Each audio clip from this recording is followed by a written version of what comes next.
Hey everybody, it's Christine Marie Mason, your host for the Rose Woman podcast on love and liberation. As we come to an end of 2023, I want to thank you all for your attention. I know your time is really valuable. We had a 22% increase in listenership this year, and we had listeners in 80 countries, although 89% of you are in the United States. It's really nice to see people from as far away as Sri Lanka listening. I've gone back through the last 120 plus episodes and taken down a handful, taken down about 15 episodes that I thought were no longer sort of at the quality that we want to be at with the show. And I've also looked at what the top episodes for 2023 were.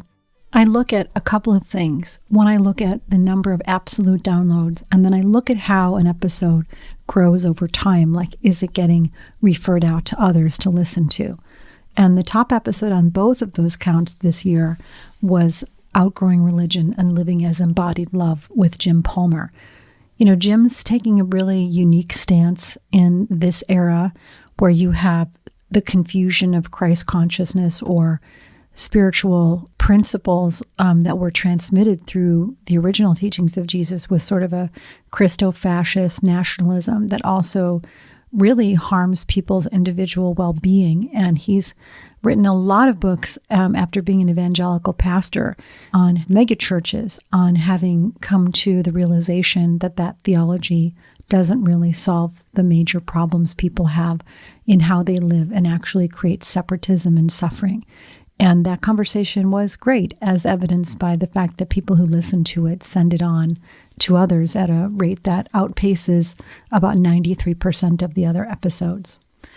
3 of the top 5 were solo episodes that I did, one on Kundalini Tantra, which was number 2, one on predictable narcissism, the loving game, and reweaving the web, which was number 3, and then intimacy for Earthlings, which is my take on eco-spirituality, which was number 5 of the year. The number 4 topic was one I really loved with meditation teacher Lorin Roche, called Meeting Life's Impossible Challenges and his methodology of instinctive meditation. He drops a few wisdom bombs in there, which are relevant to today's episode, one on non-attachment and not having desires as being sort of culturally instigated at a time when a lot of children were being given over to monasteries to become monks because of famine, and that idea that don't have any desires and just sit still actually was a behavioral need, like was driven out of that need, and is kind of a misteaching on what it means to live in a human body. Other episodes that got referred out widely from this year were the 5 Hidden Love Questions with Dr. Viktor Frankl. It got a little bit of a slow start and then a lot of referrals. Living with a Wide Open Heart, Friendship in Midlife with Tessa Crone, and Telling Stories That Matter, Enchantments for Inspired Change with Maria Sipka, and this episode I did with Rachel Newer called I Feel Love, MDMA's New Chapter. So those were clearly, beyond the initial hit, things that people really felt were worth sharing more widely. So if you're interested in digging back in the archives, have a look at those and let me know what you think. I'm also interested in really upping the game on the show in 2024. And you'll see that toward the end of the year, I had many more male-bodied people on the show. And I want to talk a little bit about that because I'm still aiming for a good balance. But there's a strange phenomenon that happens when I invite guests. If I invite a male guest to be on the show, everyone says yes. If I invite a female guest to be on the show, I have quite a bit more strategic difficulty. I would say like 1 in every 2 people, every 2 women that I invite is a no. And if I invite a woman of color, that is an even higher ratio of decline. So I'm trying hard to give the platform space to people of all gender, racial, and religious profiles. And sometimes it works. So I'm asking the question on what is making it less than friendly to those people to say yes. And is there something in the way that we're positioning that makes women question whether they want to be associated with that brand at a rate that's higher than men. So I'm in that inquiry. So again, thank you very much for being supportive of the topics we're interested in. How do we live more freely and openly in these bodies, more connected to the light and to one another and to the earth? So today I am going to do a solo episode, very short, on letting go, attachment, fear, and its relationship to our true desire, our true co-creative reality. There are many confusions around this message of attachment and non-attachment. One is that there is confusion between attachment and connection. Another is there is confusion around attachment and desire. Another is confusion around attachment and grief. So I want to speak briefly to those things. The first is attachment and connection. Many people I see think of attachment as like numbing out. They're pulled away. They don't care about the outcome, which can often lead to a way of being in the world that is isolated and closed to others. Almost like you're waiting for whatever the enjoyable thing or the present joy to disappear, and therefore, in protection of the disappearance, one doesn't get attached. But that's not actually non-attachment. That's an attachment to fear. If you are joyfully connected, you be joyfully connected in that moment, fully present, embodied, joyfully connected. And then when that connection goes away, you allow it to dissipate and you allow it to move on. So it's not that you're not feeling or loving the experience of being alive. You're just okay with what the flowing, the fließen, the flüssig, the river-like change that is inevitable. And similarly, and I talk a little bit more about this, like desire and preferences and our evolving, things that we really, really like those can become a prison of preferences. They can increasingly fence you in the older you get or the more experienced you get, to where your world becomes increasingly small and routinized. You stop looking at what possibilities are out there and you just accept what's right in front of you, where you're running a pattern, just running a repeating pattern day to day, instead of inviting in what is truly bubbling up underneath that wants to be born, till you're living out your days in rote. I mean, I have a high degree of openness and exploration in general, but there is a sense that sleepwalking is kind of part of the human condition, and that often in spiritual practice, you'll see people who are just going through the same routines, the same japamala, the same prayer, the same sadhana, day to day to day, and yet the conditions of their life don't seem to really shift very much. It doesn't seem to be working in terms of creating better relationships or a more abundance or a better world.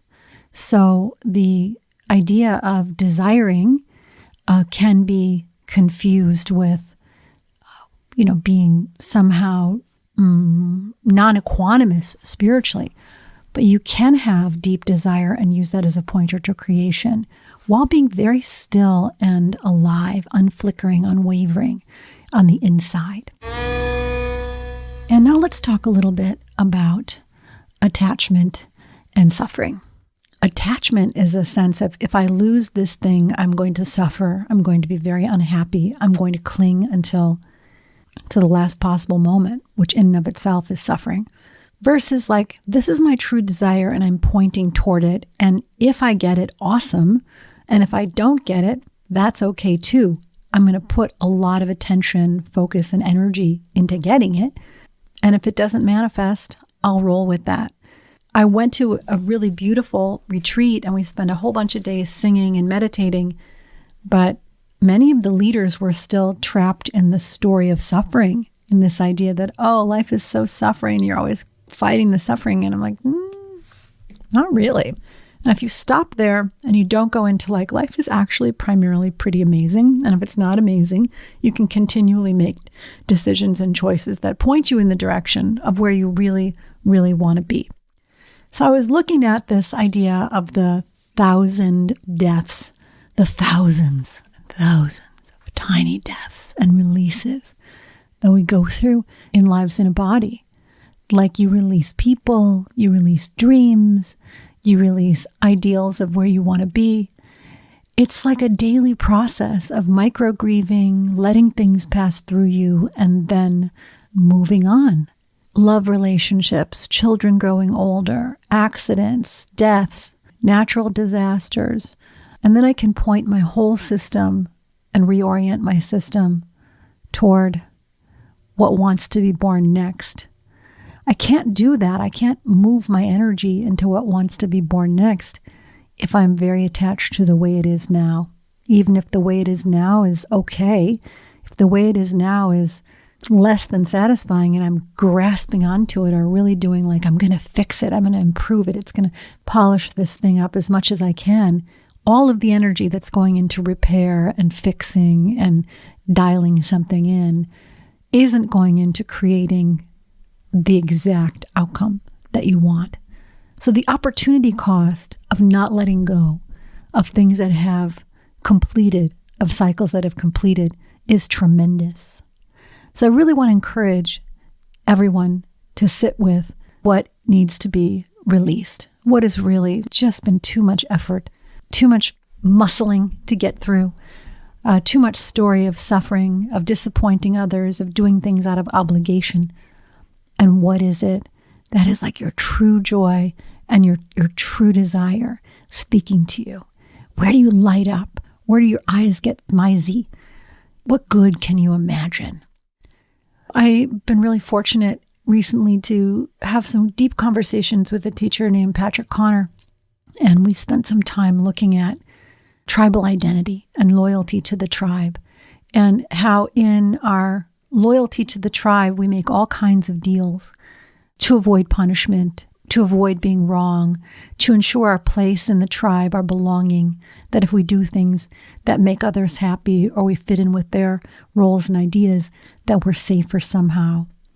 But his major message for me was align with the light, and that is your ultimate protection. Align with the light, align with the most uplifting and inspiring things that you can be engaged in on earth, and all else will follow. And don't worry, people won't be disappointed in you if you're aligning with the light. If they're disappointed because they're attached to the way things are or to who you are, then that's not really your concern. You just love them through it. Unconditional love is the most potent force in the universe, and it has no agenda. Unconditional love has no agenda. You can't fight it, because pushing against it would be like pushing against an open door. So we let go of what's not working, and we do it with grace, and we trust that if I release this job, the one that is in alignment with what I'm supposed to be doing on earth is coming. If I release this relationship, that the one that life is preparing me for is coming. And if I release my attachment to this stage of life and embrace what's right here and right now, I might be in a better position than the sort of resistance and irritation that I carry when I cling to what was. A place that gets kind of difficult is when you had a certain idea of how your life would go and who you were. Say you're a really successful researcher or a really successful artist or a physician, and you put all of your time and energy into doing that, and somehow you capped out and your interest just isn't there anymore. And now your interest is turning to things that you just never imagined that you would be spending your time doing. And because your interest is going there, you're no longer able to peak in your core career, but you're fighting it inside somehow. And it's the fighting the change that creates the dissonance and the suffering. I'd like to speak to when you can't stop grieving. If you have unprocessed grief from earlier in your life, where you had a loss and you just swallowed it and stuffed it down into your body, couldn't feel it, then it creates this sort of freeze layer, and any new grieving will hit that unprocessed grief. So the trick for feeling things and letting them pass through you, I talk about in some of the prior episodes on trauma. One is the old stuff that's accumulated in your body. You can clear that out through therapy, through attunement practices, through psychedelics. And then you also work on developing the skills to really fully feel what's coming at you. So if a new wave of grief hits you, you can like breathe it in and like really cry and really feel it. And maybe you have someone now in your life who can be there with you in the grief. And then you let it go through your body and you don't push it away. You don't try to stiff upper lip it. And you also don't wallow. You just let it be what it is. And then in the next moment, if the creek is running in a beautiful winter rush of water and the redwoods are smelling amazing, then you take a big inhale and you're like, oh my God, that's so beautiful. Grief when you're grieving, and beauty when there's beauty. Deliciousness when there's deliciousness. Attraction when there's attraction. And you stay current with your feeling. Grieving and attachment are different. So if someone passes or you lose a relationship, how do you stay, oh, I'm really sad about losing that relationship and I really feel it. And here are some of the beautiful things and the good memories that I have. Being both in appreciation for what was good and in the reality that it's over. Not designing your life around loyalty to the story of loss. So desire is a pointer to what wants to be created through you. What you visualize or envision in your mind and your desire to push toward that outcome, to see it manifest, that is actually a participation in creation. It isn't something that is to be pathologized. The pathology part is if you're going toward the desire and you're hitting frustration points and you're kicking yourself. And that's where the idea of witness consciousness and attachment and desire sort of collide. So you can have desire as long as you're able to pull back in your mind's eye and watch the desire and not identify with it. Like you're not going to disappear as a person if you don't get what you want or if you don't show up in the way that you think you should show up. Your core, beautiful, potent essence of light is still the same. And it's the ability to witness and pull back from both your suffering and your joy and just be like, wow, look at, there's Christine experiencing joy, or there's Christine really wanting to create, and love both of those stages and not be attached to whether or not they manifest. Just joyfully go after the desire. You will have a million things to let go of in your lifetime. Each moment is a micro letting go. And each moment is also being fully present with what's showing up and listening to that still voice, that little voice that says, here's your joy. Here's what's pulling you. Notice where your eyes are lighting up and go there. It would be very easy for me to sit here at my age and stage of life and say, I'm never going to find a relationship like this again. I'm never going to have a home like this again. I could become so caught up in my little micro preferences that I just contract and hold on to them super tightly and stop growing.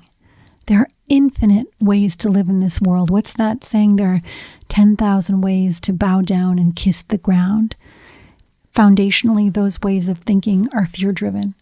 They are a distrust in my own capacity and a distrust in life. And they also seem to ignore the reality that there is an attractive power when you're vibrating at the frequency of possibility and love and openness that draws more of that to you. So if you'd like to take a moment with me and do a little meditation, I'm going to close with that. It's about 6 minutes. If you're driving, you might want to do this later. But if you're not driving and you've got the spaciousness to sit and to let your sitting bones really ground into the seat and use those to propel your crown high and lift the spine vertebra by vertebra and create more space between each vertebra and bring your shoulders up to your ears and then squeeze them down your back and expand the clavicle, pull your navel in, and then reach that crown even higher to the sky so that your spine is nice and long and tall. And then begin this inhale, the deep inhale through both nostrils up to the third eye point. Fill the sinus cavities, fill the whole of the head. And then on the exhale, let everything go. You're going to do that a couple of more times. Inhale.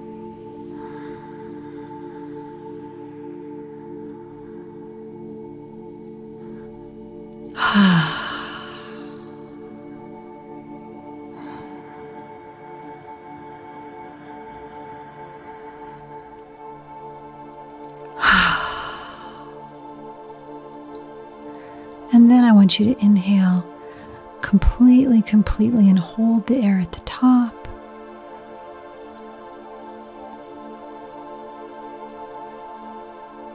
And then release it silently.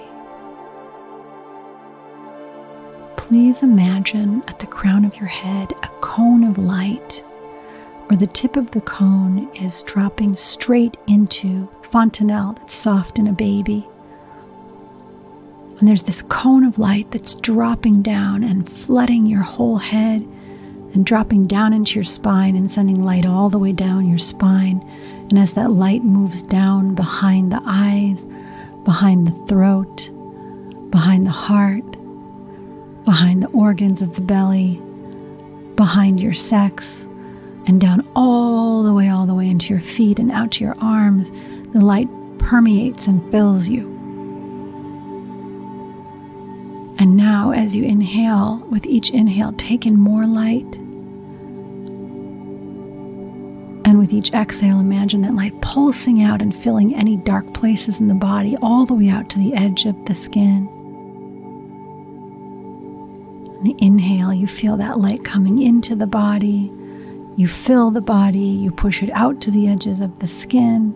You fill it and fill it and fill it and fill it. And on the exhale, you give that light right back out.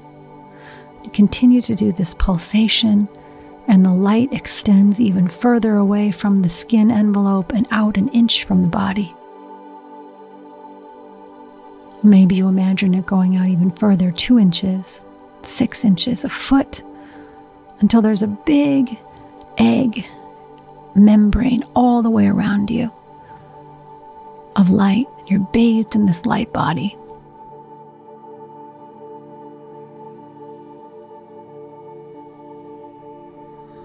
Connect your heart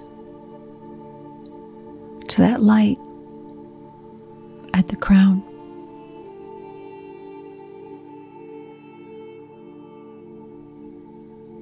Connect your sex to the heart,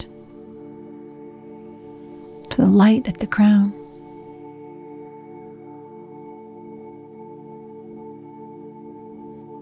Connect your feet to your sex, to your heart, to the light at the crown.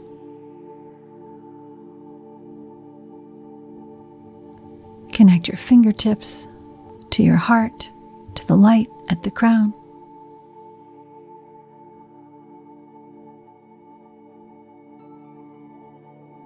Your very breath, your very heartbeat, the genius intelligence behind every cell, working together in harmony to give a vessel to your consciousness, to experience life in a body, a sensual and sensory life. That is potent and perfect.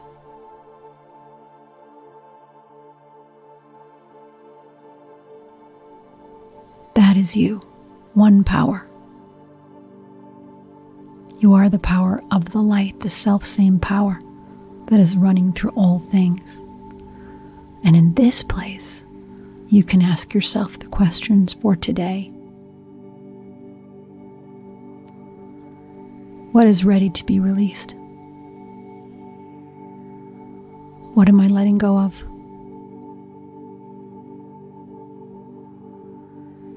What is my soul's desire? And you can affirm, I am ready for that.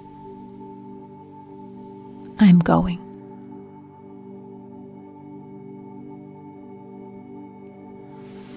Experience one more time the fullness of the light body. And then as you end the meditation, you can keep that sense of being fully illuminated with you. Open your eyes if you've closed them. And just notice how a couple of minutes of breathing and visualizing put you in a state of true power. They remind you who you really are.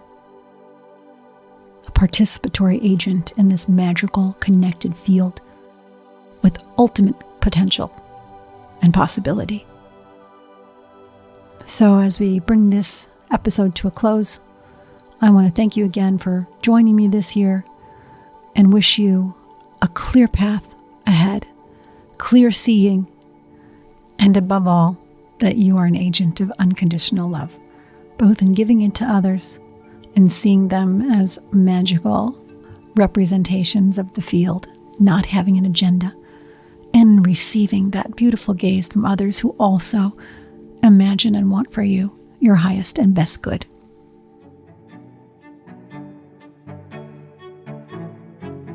So if you need a little help in your letting go and releasing and surrendering, you can get a lot of musical help.